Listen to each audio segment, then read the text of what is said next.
Okay, dito naman binababa o nilalagay yung mga basura ng mga iba't ibang establishments dito sa may parang. Katulad nung Quick Bee. Ano? Dahil, ayun, isi-segregate nila to. Tsaka kung makikita, maabutan natin mamaya, maraming basura sa labas kasi dyan nila nilalagay yung mga tao sa barangay, yung mga basura nila, dinediretso nila dito. At ang infamous golden shoes. Yan. So, dito naman sa ating kanan, makikita natin yung segregation area nila. Katulad ng plastic area. Kasunod nito ay ang carton of papers area. Tapos, sa ikatlo naman, yung mga bote, mga babasagin na bagay. Yan.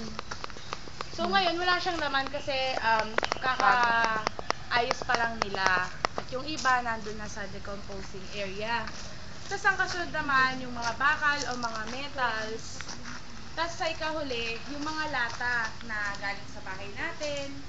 Yun.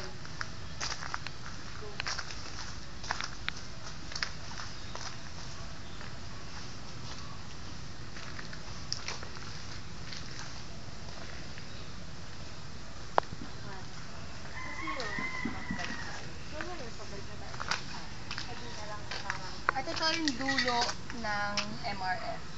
Okay, balik na tayo. So, ngayon, pabalik na tayo. Ikaw ba, Pao, ano bang na-realize mo nung napunta tayo sa place na to? Actually, madami. Hindi nga ako makaisip ng ang pinakamaganda. Ikaw, Joy. Pinaka-na-amaze ako sa kanal. Ay, oo. In fairness, no? Parang pwedeng inumin yung kanal nila. I mean, yung tubig sa kanal nila. Ako naman, syempre, sobrang parang na-excite kasi ngayon lang ako nakakita ng meron pala sa city, tapos may ganitong parang mini garden.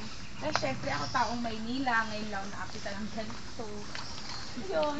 So, ay, hindi mag-react ka rin kahit ikaw yung nag-video dyan. Ako kay King Luther. Ay! Arthur pala. Ano namang masasabi?